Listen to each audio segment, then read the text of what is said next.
महाराष्ट्रातील महत्त्वाच्या बातम्या फक्त 10 मिनिटात। या चॅनेलला अजूनही सबस्क्राइब केलं नसेल तर आत्ताच करा।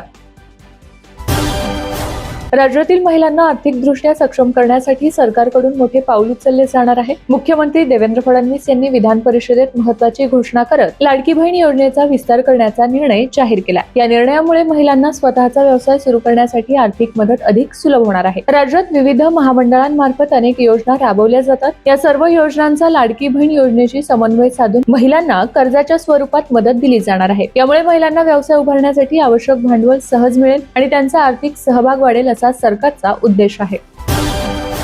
रुपाली चाकणकर यांना महिला आयोगाचे अध्यक्षपद सोडल्यानंतर अजून एक मोठा धक्का बसण्याची शक्यता आहे। राष्ट्रवादी काँग्रेस महिला प्रदेशाध्यक्षपद चाकणकर यांच्याकडे आहे, मात्र त्या पदाचा देखील राजीनामा उपमुख्यमंत्री सुनेत्रा पवार या त्यांच्याकडून घेणार असल्याची माहिती मिळत आहे। सर्वसामान्यांसाठी आनंदाची बातमी आहे। राज्यातील वीज ग्राहकांसाठी नवीन आर्थिक वर्ष दिलासादायक ठरणार आहे। राज्यभरातील वीज दरांमध्ये कपात करण्यात येणार आहे। 1 एप्रिल पासून नवीन दर लागू होणार आहेत। महावितरण, बेस्ट, अदानी आणि टाटा पॉवर या कंपन्यांनी घरगुती वीज दरांमध्ये कपात करण्याचा निर्णय घेतला आहे। महाराष्ट्रातील हवामानात सातत्याने बदल पाहायला मिळत असून एकीकडे उष्णतेचा तडाखा वाढत असताना राज्यात अवकाळी पाऊस हजेरी लावत आहे। विदर्भ, मराठवाड्यानंतर काल अवकाळी पावसाने कोकणाला झोडपून काढले। दरम्यान हवामान खात्यानं राज्यात अवकाळी पावसाबाबत मोठा इशारा दिला आहे। 31 मार्च पर्यंत पावसाचा इशारा देण्यात आला असून शासनाने खबरदारी घेण्याचं आवाहन केलं आहे। रशियाचे राष्ट्राध्यक्ष व्लादिमीर पुतीन यांनी मॉस्कोमध्ये उद्योजकांशी संवाद साधताना मध्य पूर्वेतील युद्धावर चिंता व्यक्त केली आहे। या युद्धाचे परिणाम किती खोलवर होतील हे सांगणे सध्या कठीण आहे, मात्र काही अंदाजांनुसार याचा जागतिक परिणाम कोविड महामारीसारखाच असेल असे पुतीन यांनी म्हटले आहे। हवामान बदलामुळे नुकसान झालेल्या कोकणातील आंबा आणि काजू उत्पादकांना हेक्टरी 22,000 रुपये मदत देण्याची घोषणा मुख्यमंत्री देवेंद्र फडणवीस यांनी केली आहे। तसेच फळपीक उत्पादकांनी विमा काढला असेल तर त्यांना जास्त मदत मिळेल असेही त्यांनी सांगितले आहे।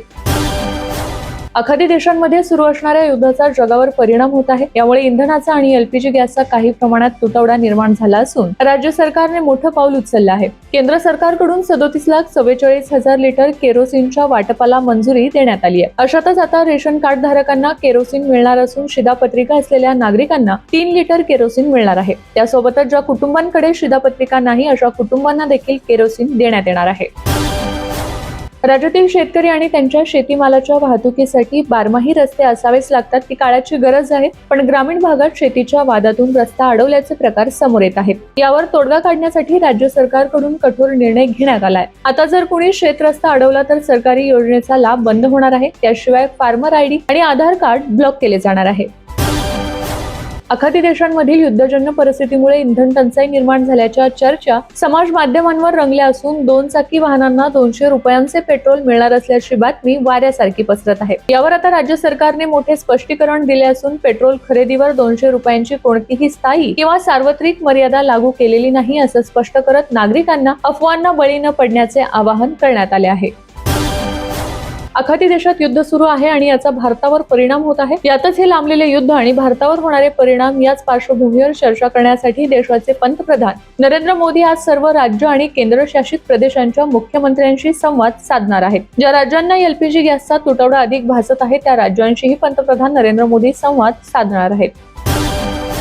राज्यातील कुपोषणावर प्रभावी नियंत्रण मिळून महिला व बालकांच्या आरोग्य आणि पोषणात लक्षणीय सुधारणा घडवून आणण्याच्या दिशेने महाराष्ट्राने महत्त्वपूर्ण पाऊल टाकले आहे। महिला व बाल विकास विभाग आणि चिल्ड्रन्स इन्व्हेस्टमेंट फंड फाउंडेशन यांच्यात 5 वर्षांचा सामंजस्य करार करण्यात आलाय। या भागीदारीमुळे मातृ व बाल पोषण निर्देशांकात मोठी उंची गाठली जाईल असा विश्वास मुख्यमंत्री देवेंद्र फडणवीस यांनी व्यक्त केला आहे। मध्य पूर्वेतील युद्धजन्य तणावाच्या पार्श्वभूमीवर पंतप्रधान नरेंद्र मोदी यांनी संसदेत केलेल्या भाषणानंतर देशात पुन्हा एकदा लॉकडाऊन लागू होणार असल्याच्या अफवा सोशल मीडियावर वेगाने पसरत आहेत। मात्र या दाव्यांना कोणताही आधार नसून पंतप्रधानांच्या वक्तव्याचा चुकीचा अर्थ लावला जात असल्याचं पेट्रोलियम आणि नैसर्गिक वायू मंत्री हरदीप पुरी यांनी स्पष्ट केलं आहे।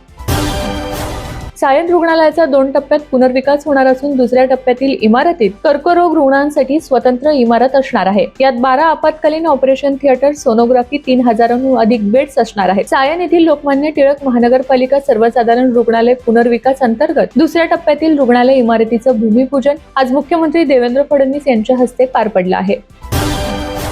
राज्य सरकारची अत्यंत लोकप्रिय ठरलेली मुख्यमंत्री माझी लाडकी बहीण योजनेचा फेब्रुवारी महिन्यातील हप्ता लवकरच लाडकींच्या खात्यात वितरित केला जाणार आहे. फेब्रुवारी महिन्याचा सन्मान निधी वितरित करण्याची तांत्रिक प्रक्रिया आजपासून सुरू करण्यात आली आहे. अशातच पुढील 2-3 दिवसात सर्व पात्र लाभार्थ्यांच्या खात्यात हा निधी जमा केला जाणार आहे. विनाकारण अफवेच्या आधारावर पेट्रोल पंपावर रांगा लावू नयेत. आपल्याकडे 1 महिन्याचा पेट्रोलियम डिझेलचा स्टॉक आहे. विनाकारण जर पेट्रोल जास्त भरून घेतलं, रांगा लावल्या तर त्यामधून पुरवठा आणि मागणीवर ताण निर्माण होतं आणि कृत्रिम टंचाई निर्माण होते. असं होऊ नये म्हणून आपण नेहमी भरतो तसंच पेट्रोल डिझेल भरावं, असं आवाहन राज्याचे मुख्यमंत्री देवेंद्र फडणवीस यांच्याकडून करण्यात आले आहे.